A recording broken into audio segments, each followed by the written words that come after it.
El contexto social y económico ha cambiado y el contexto se ha visto principalmente afectado en el último año y medio que llevamos de pandemia y de crisis sanitaria.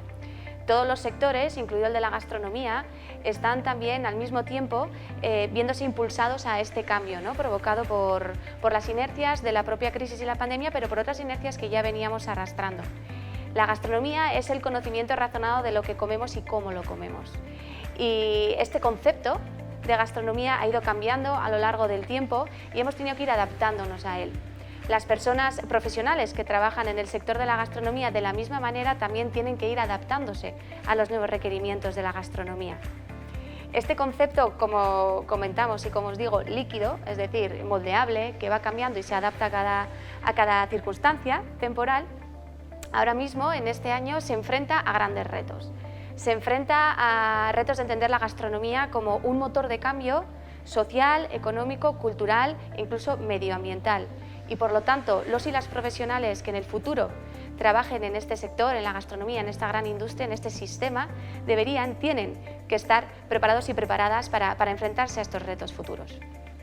Esta es la principal razón por la que desde Basque Culinary Center y la Facultad de Humanidades y Ciencias de la Educación de la Universidad de Mondragón hemos querido dar respuesta a formar a estos profesionales del futuro para que tengan las herramientas adecuadas para enfrentarse a estos retos.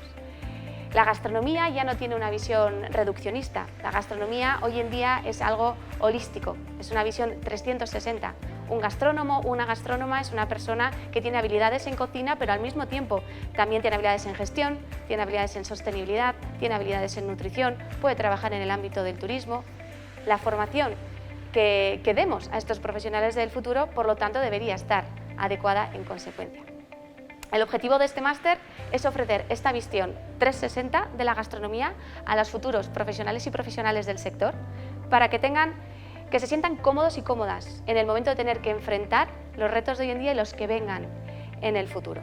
Las salidas profesionales asociadas a este máster universitario en formación del profesorado en gastronomía están íntimamente vinculadas a este concepto transversal y holístico de la gastronomía 360. Hablamos de aquellas personas que quieran dedicarse a la docencia e investigación en ámbitos de la gastronomía relacionado con la alimentación, con la nutrición, incluso con ingenierías agrarias. Estamos hablando de personas que también quieran ayudar a formar a profesionales del futuro en el ámbito de la gestión de la gastronomía, del turismo. Se trata de dar una visión completa al ámbito de la gastronomía.